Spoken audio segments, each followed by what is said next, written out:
والصلاة والسلام على أشرف الأنبياء والمرسلين ومن تبعهم بإحسان وإيمان إلى يوم الدين وبعد۔ آپ لوگوں سے ایک سوال کے ساتھ آج کی بات کو شروع کرتے ہیں۔ ہم پر اللہ تعالیٰ کی بہت ساری نعمتیں ہیں، اور یقیناً ہم لوگ اللہ تعالیٰ کی نعمتوں کا شکر بھی ادا کرتے ہیں اور کرنے کی کوشش کرتے ہیں، لیکن کیا کبھی آپ لوگوں نے اللہ تعالیٰ کی ایک نعمت جو سب سے بڑی نعمت ہے اس کا شکر ادا کیا؟ اور وہ نعمت ہے اسلام کی نعمت۔ کبھی ہم نے اہتمام کے ساتھ، بڑی آرزو، بڑے شوق، بڑی ہی للہیت اور انتہائی اللہ سبحانہ و تعالیٰ کی محبت میں ڈوب کر اللہ کا شکر ادا کیا ہو کہ اللہ تیرا شکر ہے کہ تو نے اسلام کی نعمت سے نوازا؟ اگر ایسا نہیں ہے تو اللہ ہی ہم سے قصور ہوا۔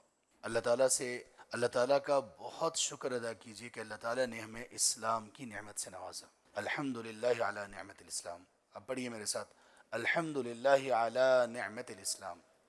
اللہ تیرا شکر ہے کہ تو نے اسلام کی نعمت سے نوازا۔ اسلام ایک پورا دین ہے، اور معلوم ہے کہ دین کا کیا معنی ہے؟ دین کا معنی ہے زندگی گزارنے کا طریقہ، زندگی گزارنے کا طریقہ، لائف سٹائل جس کو ہم کہتے ہیں۔ ہم نے آج جو پارہ سنا اس میں 2 مرتبہ ہم نے دین کا نام پڑھا۔ وہ دین اللہ تعالیٰ نے کس سناریو میں اور کس طرح سے ہمیں بتایا؟ آیت نمبر سورہ آل عمران کی آیت نمبر 19 میں ہم نے پڑھا ان الدین عند اللہ الاسلام۔ اللہ تعالیٰ کے ہاں زندگی گزارنے کا طریقہ، لائف سٹائل، کلچر، ثقافت، رواج، رسمیں جو بھی ہے سارا اسلام کے مطابق ہونا چاہیے۔ اسلام تعلیمات کا ایک مجموعہ ہے، اور دین کا معنی ہے زندگی گزارنے کا طریقہ۔ زندگی گزارنے کے طریقے کا مینول کیا ہے؟ اسلام۔ ایک ہی آیت ہم نے سنی، دوسری آیت ہم نے سنی آج کی تلاوت میں، یہ بھی سورہ آل عمران کی آیت 85 ہے، 85۔ وَمَن يَبْتَغِ غَيْرَ الْإِسْلَامِ دِينًا فَلَن يُقْبَلَ مِنْهُ۔ جو شخص بھی اسلام کو ایز اے لائف سٹائل نہیں اپنائے گا، جو شخص بھی اسلام کو زندگی گزارنے کے طریقے کے طور پر قبول نہیں کرے گا، اللہ بھی اس سے اس کے اعمال قبول نہیں کریں گے۔ وَهُوَ فِي الْآخِرَةِ مِنَ الْخَاسِرِينَ، اور آخرت میں وہ خسارہ پانے والوں میں سے ہو جائے گا۔ کتنی دو ٹوک سی وارننگ ہے، یعنی یہ دین پر عمل کرنا اور یہ دین کی شناخت، آئیڈینٹی کو اپنانا، اور اس کے کلچر کے ساتھ اسی کے مطابق زندگی گزارنا، اسی کی اپیرنس کے ساتھ، ظاہری بھی، باطنی بھی، خوشی کے موقع پر بھی، غم کے موقع پر بھی، یہ چیزیں آپشنل نہیں ہیں۔ یہ چیزیں آپشنل نہیں ہیں۔ خاص طور پر ہم اپنے نوجوان بھائیوں سے کہتے ہیں اور اپنے ان بزرگوں سے کہتے ہیں، جن جوانوں کی جوانیاں اور جن بزرگوں کے ہاں شادی بیاہ اور خوشی کے معاملات میں اسلام کو فالو نہیں کیا جاتا، ہم ان سے کہتے ہیں کہ اسلام کو قبول کر لینا چاہیے ہم سب کو۔ اسلام ایک بڑا ہی بہترین دین ہے، اصول ہیں، یہ ضوابط ہیں۔ آج کی تلاوت میں ہم نے جو چیزیں سنی ہیں ان میں سے ہم جس چیز پر آپ آج کچھ تھوڑی سی بات کریں گے وہ ایک پورا نظام ہے۔ اسلام ایک ایسا نظام ہے جو زندگی کے ہر لمحے، ہر مرحلے اور ہر ایک فیلڈ میں ہماری رہنمائی کرتا ہے۔ یہ جو دین ہے اسلام، اس اسلام میں لائف سٹائل ہونے کے اعتبار سے عقائد بھی ہیں، عبادات بھی ہیں، اخلاقیات بھی ہیں، معاملات بھی ہیں، اور تعلقات بھی ہیں۔ تمام چیزیں اس میں موجود ہیں، اور اس میں جو چیزیں سب سے زیادہ ضروری ہیں وہ بنیادیں ہیں، جن کو ہم ارکان کہتے ہیں۔ وہ اسلام کے ارکان ہوں جو کہ 5 ہیں، وہ دین کے ارکان، ایمان کے ارکان ہوں جو کہ 6 ہیں، یہ بنیادیں ہیں۔ سب سے بڑھ کر یہ ان تمام بنیادوں کی ایک بنیاد ہے، اور وہ ہے اللہ پر ایمان لانا۔ اور اللہ پر ایمان لانا یہ ہے کہ سب سے پہلے اللہ تعالیٰ کے وجود پر، اللہ سبحانہ وتعالیٰ کی ایگزسٹنس پر ایمان لانا، اور اس طرح سے ایمان لانا جیسے اللہ تعالیٰ نے ہمیں سکھایا ہے قرآن میں اور سننا۔ وہ کیسے سکھایا ہے؟ قرآن کریم کی سب سے عظیم آیت کون سی ہے بھلا؟ آج ہم نے وہ سنی ہے، آیت الکرسی۔ آیت الکرسی، سورۃ البقرہ کی آیت 255۔ اس کا آغاز کہاں سے ہے؟ یہ اس لیے سب سے عظیم آیت ہے کہ اللہ تعالیٰ کا اس میں پورا تعارف ہے۔ کل ملا کے تقریباً اس میں واضح طور پر اور اشارتاً اللہ سبحانہ وتعالیٰ کی کوئی 21 کے قریب صفات اس ایک آیت میں موجود ہیں۔ اور اس کا آغاز کہاں سے ہے؟ اللہ۔ ہمارے ایمان کا، ہماری زندگی کا، اسلام کا محور اللہ. کون اللہ؟ لا الہ الا ہو، کہ جس کے سوا کوئی بھی عبادت کے لائق نہیں. اور اس اللہ کی صفات کیا ہیں؟ الحی القیوم. اہل علم لکھتے ہیں کہ یہ دو اللہ تعالیٰ کی وہ صفات ہیں جو اللہ تعالیٰ کی تمام صفات کا احاطہ کیے ہوئے ہیں. کچھ اہل علم نے یہ لکھا کہ اللہ تعالیٰ کا اسم اعظم، سب سے بڑا اللہ کا نام کہ جس کو پکارنے سے اللہ تعالیٰ جو بھی شخص اس سے دعا کرے گا اللہ قبول کریں گے، وہ ہے الحی القیوم. اس لیے اللہ کے رسول صلی اللہ علیہ وآلہ وسلم اپنی دعاؤں میں یہ دونوں صفات کے ساتھ اللہ کو پکارا کرتے تھے. یا حی یا قیوم برحمتک نستغیث. اے حی اے قیوم، آپ کی رحمت کے ساتھ میں مدد کا طلبگار ہوں. حی کیا ہے؟ وہ زندہ ہستی جو ہمیشہ سے زندہ ہے، ہمیشہ رہے گی اور زندگی عطا کرنے والا ہے. القیوم کیا ہے؟ جو اپنی ذات کے ساتھ قائم ہے، ہمیشہ سے ہمیشہ رہے گا اور وہ پوری دنیا کو، پوری دنیا کی ہر ایک مخلوق کو قائم رکھے ہوئے ہیں. اللہ تبارک و تعالیٰ نے ہمیں کیسے قائم رکھا ہے؟ اس قیام میں اللہ تبارک و تعالیٰ زندگی کا مالک ہے، موت کا بھی مالک ہے. اس نے زندگی کیسے بنائی؟ زندگی کو بنایا اور اس زندگی کو چلانے کے لیے یہ زمین و آسمان، یہ سورج چاند ستارے، یہ آسمانوں سے پانی کا نازل ہونا، یہ زمین سے چارے کا، زمین سے اناج کا، ہماری رزق کا نکلنا اور اس رزق کا ہمارے لیے مسخر ہونا، ہمارا کھانا پینا، اس کا ہضم ہونا، جسم سے نکل جانا، انسان کا گروہ کرنا، انسان کے لیے رزق کے سارے راستے کھول دیے. یہ کس نے کھولے ہیں؟ القیوم نے، الحی نے. جس نے زندگی دی اس نے زندگی کے لیے قیام بھی بخشا. اللہ تعالیٰ نے زندگی کو جو قیام بخشا، اس قیام کی ایک صورت تو یہ ہے کہ اللہ تعالیٰ نے رزق کے اور زندگی گزارنے کے تمام مراحل ہمارے لیے آسان کر دیے.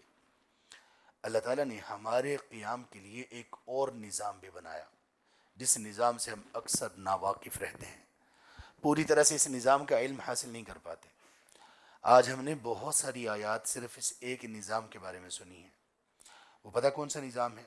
ہمارے قیام کا، ہمارے رزق کی وسعت، برکت اور ہمارے رزق کی وجہ سے ہمیں اللہ کے قریب کر دینے والا نظام.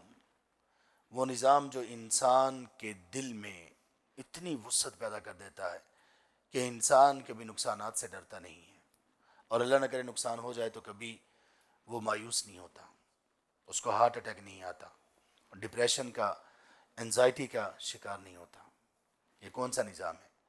یہ نظام ہے جو انسان کے رزق، انسان کی زندگی، انسان کی صحت تندرستی کو قائم کرنے والا ہے. یہ نظام ہے اللہ کی راہ میں خرچ کرنے کا نظام. معلوم ہے یہ پورا نظام ہے ایک. ہم نے آج اس کے متعلق بہت ساری آیات سنی اور کچھ آیات تو آیت 261 سے لے کر قریب آیت 284 تک ساری آیات اس نظام کے سلسلے میں نازل ہوئی. یہ سورۃ البقرہ قرآن کریم کی احکامات کے اعتبار سے سب سے بڑی سورہ ہے. اللہ کے رسول صلی اللہ علیہ وسلم اس کے کئی فضائل بیان کیے. اب اندازہ کریں کہ اس میں ارکان ایمان سارے، ارکان اسلام سارے، اس میں جہاد، اس میں نکاح، طلاق، عدت، رضاعت، اس میں انسانوں کے معاملات کے بارے میں، اس میں آخرت کے بارے میں، دنیا کے بارے میں، ایمان کے بارے میں، نفاق کے بارے میں، حلال حرام کے بارے میں ساری چیزیں بیان کر دی گئیں. ان سب کے بیان کرنے کے بعد اللہ تعالیٰ نے اس نظام کے بارے میں اتنی آیات جو نازل کی، اس میں بڑی حکمت ہے. آئیے تھوڑا سا اس کو ایکسپلور کرتے ہیں، تھوڑا سا جاننے کی کوشش کرتے ہیں اور لطف اٹھاتے ہیں اور پھر اپنے رب کا شکر ادا کرتے ہیں. الحمدللہ علی نعمت الاسلام، الحمدللہ علی نعمت الاسلام. یا رب تیرا شکر ہے تو نے مسلمان پیدا کیا. یہ نظام کچھ یوں ہے کہ اللہ تعالیٰ نے فرمایا آج کی آیات میں جو ہم نے آیات سنی، آیت نمبر 254، آیت الکرسی سے پہلے والی آیت، اللہ تعالیٰ فرماتے ہیں یا ایھا الذین آمنوا، اے ایمان والو، انفقوا مما رزقناکم، دیکھو ہم نے جو کچھ تمہیں دیا ہے نا اس میں سے خرچ کرو. یہاں اللہ تعالیٰ نے مال کا ذکر نہیں کیا، سورۃ البقرہ کے آغاز میں بھی مال کا ذکر نہیں کیا. جو اللہ نے دیا ہے اے ایمان والو خرچ کرو. اب یہ اللہ کے دیے ہوئے کو خرچ کرنے کو اللہ تعالیٰ نے یہ جو حکم نازل کیا، یہ جو نظام ہمیں بتایا اور سمجھایا، ذرا اس کو دیکھیے کہ اللہ تعالیٰ نے کس زاویے، کس اہتمام اور کس بلندی پر جا کر اس کو سمجھایا ہے. تھوڑا سا غور کیجئے. یا ایہا الذین آمنوا، اے وہ لوگو جو ایمان رکھتے ہو، انفقوا مما رزقناکم، ہم نے جو تمہیں دے رکھا ہے، مال ہو، دولت ہو، وجاہت ہو، شاہ ہو، وہ تمہارا مقام و مرتبہ ہو، سٹیٹس ہو، تمہارے سکلز ہوں، تمہاری صلاحیتیں ہوں، تمہارا گھر ہو، گاڑی ہو، تمہارا وقت ہو، کچھ بھی ہو، تمہاری طاقت ہو، انرجی ہو، انفقوا مما رزقناکم، جو ہم نے دیا اس کو خرچ کرو، من قبل، اس سے پہلے کے، من قبل، اس سے پہلے کے، ان یأتی یوم، وہ دن آ جائے، لا بیع فیہ ولا خلت ولا شفاعہ، جس میں کوئی خرید و فروخت، پیسوں کی ٹرانزیکشن کام نہیں آئے گی، کسی کی گہری دوستی کام نہیں آئے گی، کسی کی کوئی سفارش کام نہیں آئے گی. اس سے پہلے پہلے کیا کرو؟ یہ نہیں کہا نمازیں پڑھو یہاں پر، اگرچہ نماز کے بغیر چارہ نہیں. یہ نہیں کہا کہ تم کچھ اور اعمال کر لو، کہا خرچ کر لو. اب آگے خرچ کرنے کو اللہ تعالیٰ نے کیسے بیان کیا؟ یہ کیسے ہمارا قیام خرچ کرنے کی وجہ سے کیوں ہے؟ ہماری زندگی، ہمارا رزق، ہماری سانسیں یہ خرچ کرنے کی بنیاد پر کیوں قائم ہیں؟ اس لیے کہ اللہ تعالیٰ نے اس کو جوڑا ہی اس سے ہے.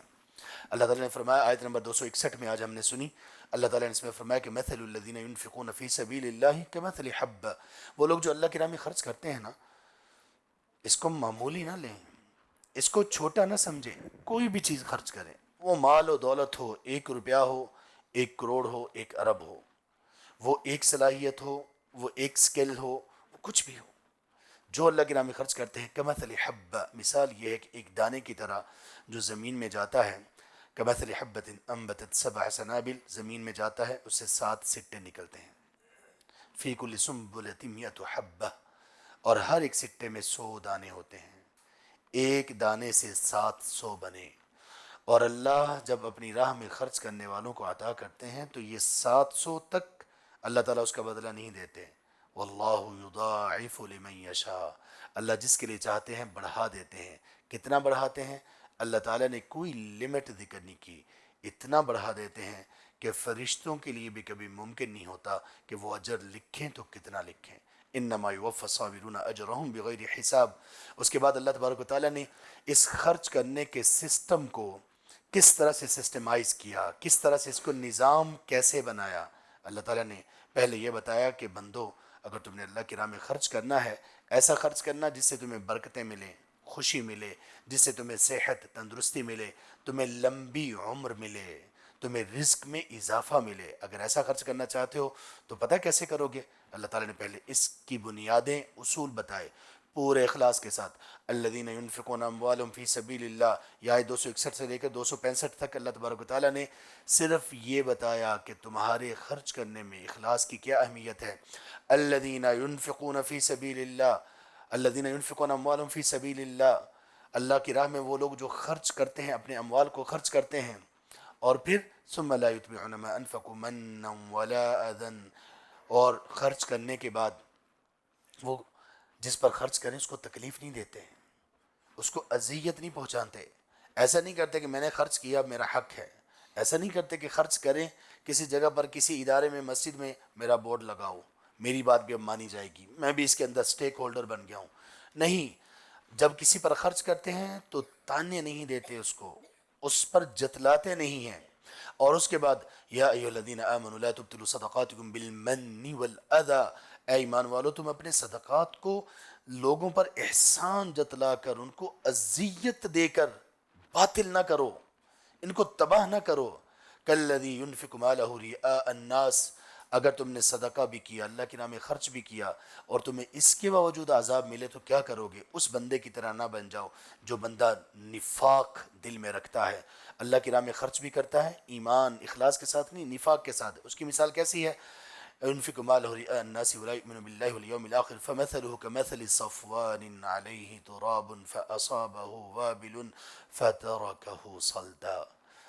اس منافق کے خرچ کرنے کی مثال یہ ہے جیسے کسی چٹان پر تھوڑی سی مٹی ہو، اور اس مٹی کو اس لیے رکھا گیا کہ اس میں کوئی بیج پیدا ہو، کوئی پودے نکلیں، کوئی فصلیں نکلیں، لیکن ایک تیز بارش آتی ہے اور اس پتھر کے اوپر، چٹان کے اوپر جو کچھ بھی ہوتا ہے، مٹی وغیرہ جس پر پودے لگنے ہوتے ہیں، ساری مٹی کو صاف کر دیتی ہے۔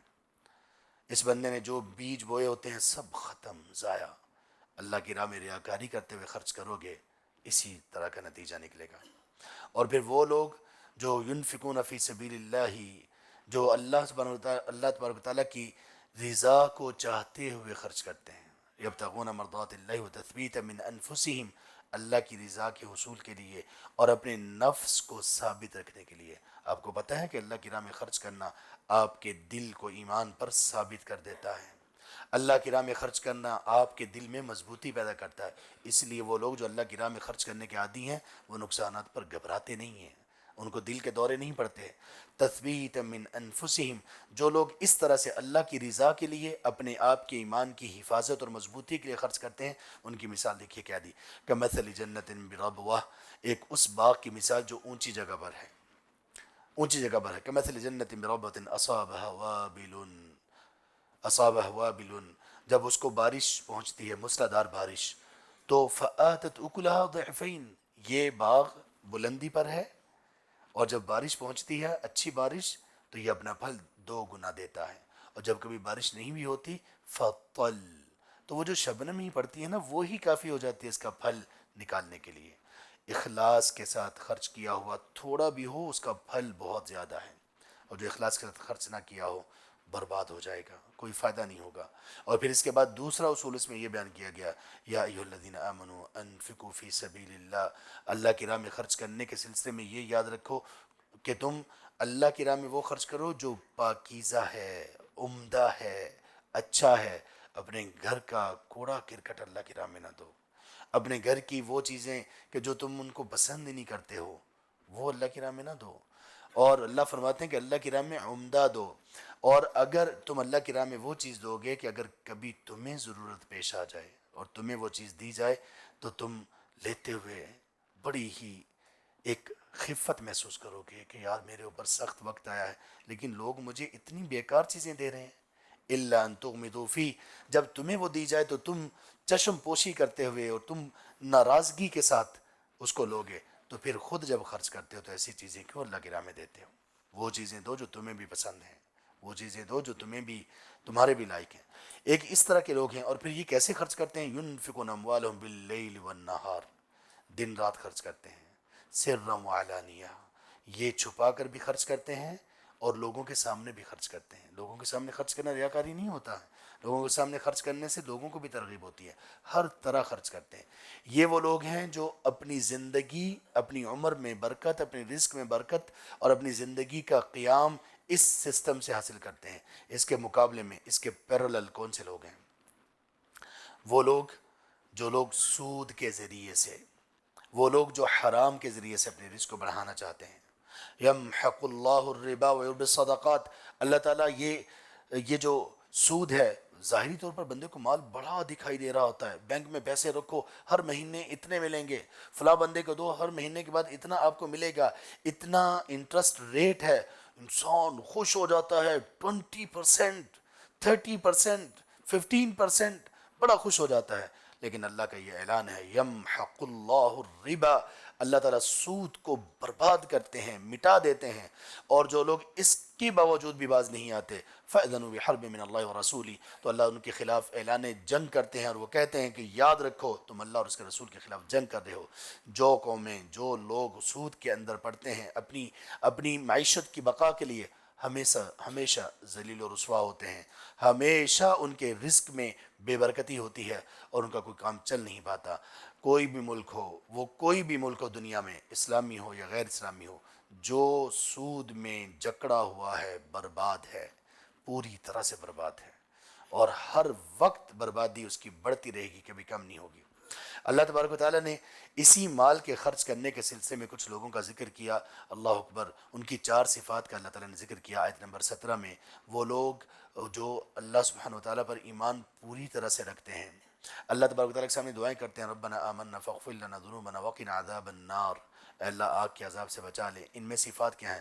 الصابرین، صبر کرنے والے، الصادقین، سچے لوگ، المنفقین، خرچ کرنے والے لوگ، والمستغفرین بالاسحار، سحری کے وقت میں اٹھ کر اللہ سے استغفار کرنے والے لوگ، یہ لوگ ہیں۔ یا ان چار صفات میں اللہ تعالیٰ نے، یہ وہ لوگ ہیں جو جنت کے وارث بننے والے ہیں۔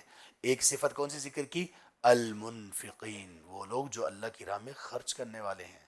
اور پھر یہ خرچ کرنا ان کے دل میں ایسی ہمت پیدا کرتا ہے، کل ہم جو تلاوت سنیں گے نا، اس کی پہلی آیت یہ سنیں گے، لن تنالوا البر حتى تنفقوا مما تحبون، تم کبھی بھی نیکی اور تقوی کی حقیقت کو نہیں پا سکتے ہو جب تک کہ اللہ کی راہ میں وہ خرچ نہ کرو جو تمہیں بھی پسند ہے، تمہیں پتہ چلے اللہ کی راہ میں خرچ کرتے ہوئے کچھ کیا ہے۔ سیدنا ابو طلحہ رضی اللہ عنہ نے اپنے ایک باغ، جس میں اللہ کے رسول صلی اللہ علیہ وآلہ وسلم کبھی تشریف لایا کرتے تھے، بیٹھتے تھے، پانی پیتے تھے، اور آپ کے لیے اس باغ کی سب سے بڑی قیمتی چیز یہی تھی کہ اللہ کے رسول صلی اللہ علیہ وآلہ وسلم اس میں تشریف لاتے تھے۔ جب انہوں نے یہ آیت سنی، سورہ آل عمران کی آیت نمبر 92 جب یہ آیت سنی، اللہ کے رسول صلی اللہ علیہ وسلم کے پاس آئے۔ دیکھیں یہ لوگ جو ایمان والے ہیں، جن لوگوں نے ان آیات کو واقعی سنجیدگی سے لیا، اللہ کے رسول صلی اللہ علیہ وسلم کے پاس آئے اور کہنے لگے، اللہ کے رسول، کیا ہمارا رب ہم سے یہ چاہتا ہے کہ ہم وہ خرچ کریں جو ہمیں بھی پسند ہے؟ اے اللہ کے رسول، گواہ ہو جائیے، یہ باغ ہے، میرے مال میں سب سے زیادہ مجھے پسند یہ ہے، اللہ پسندیدہ چیز چاہتے ہیں، اے اللہ کے رسول، یہ اللہ کی راہ میں اس کو وقف کرتا ہوں۔ یہ لوگ اللہ کی راہ میں خرچ کرنے والے تھے، آج تک بھی سبحان اللہ ان کا فائدہ لوگوں کو پہنچ رہا ہے جن لوگوں نے اللہ کی راہ میں خرچ کیا۔ اور اللہ تعالیٰ نے اس لیے بھی یہ کہا کہ ہم نے آج کی آخری آیات میں یہ آیت پڑھی، سبحان اللہ، آخری آیت جو آج ہم نے سنی ہے وہ کیا ہے؟ ان الذین کفروا وماتوا وهم کفار، جن لوگوں نے کفر کیا اور اسی حالت میں وہ مر گئے، فلن يقبل من احدهم ملء الارض ذهبا، پتہ ہے آپ کو کہ قیامت کے دن یہ کفر کرنے والے لوگ اللہ کی بارگاہ میں گزارش کریں گے کہ اللہ ہمیں معاف کر دے، ہم زمین بھر کے آپ کی راہ میں ابھی خرچ کریں گے، زمین بھر کے سونا آپ کو دے دیتے ہیں، ہمیں جہنم سے بچا لیں۔ بندے، تجھے اللہ نے دنیا میں تجھ سے بہت کم طلب کیا تھا، اور اللہ نے اپنے لیے نہیں مانگا تھا تجھ سے اللہ نے مانگا تھا تیرے لیے ہی، تجھے لوٹانے کے لیے، تجھے بنانے کے لیے، تجھے اٹھانے کے لیے، تجھے قائم کرنے کے لیے، تب تو نے خرچ نہیں کیا، بخل کی زندگی گزاری۔ آج کہتے ہو کہ یہ زمین بھر کے سونا لے لو، وَلَوِ افْتَدَى بِهِ، اگر یہ فدیہ دینے کے لیے تیار بھی ہو جائے، اس سے قبول نہیں کیا جائے گا۔ اولئک لہم عذاب علیم وما لہم من ناصرین، ان کو پھر دردناک عذاب ہوگا، کوئی بندہ بھی ان کی مدد نہیں کرے گا۔ پتہ ہی آج آخری آیت ہم نے سنی۔ آئیے خرچ کریں، آئیے اپنے آپ کو قائم کریں، اپنے ایمان کی مضبوطی کے لیے، اللہ کی رضا کے لیے، اپنے رزق میں بڑھوتری کے لیے خرچ کریں، مسلسل کریں، ہر وقت کریں، ہر مہینے کریں، مال بھی خرچ کریں، صلاحیتیں بھی خرچ کریں، وقت بھی خرچ کریں، اور آپ کے پاس خرچ کرنے کے بڑے مواقع موجود ہیں۔ اللہ تعالیٰ ہمیں خرچ کرنے کی توفیق نصیب فرما دیں۔ اللہ تعالیٰ اس مال کا ہمیں غلام نہ بنائیں، اللہ تعالیٰ ہمیں اس مال کا حریص نہ بنائیں۔ اللہ تبارک و تعالیٰ ہمیں خرچ کرنے والے لوگوں میں شامل کر دیں، ان لوگوں میں شامل کر دیں جن کی صفات اللہ تعالیٰ نے جنت والوں کی صفات میں یہ کہا کہ اللہ کی راہ میں خرچ کرنے والے بھی ہوں گے۔ آمین یا رب العالمین۔ اے اللہ اپنے کرم سے، جود و سخا سے، رحمت سے، اپنی درگزر سے، اے اللہ ہمیں ان راتوں میں ان لوگوں میں شامل کر دیں جن کو آپ نے جہنم کی آگ سے آزاد کر دیا۔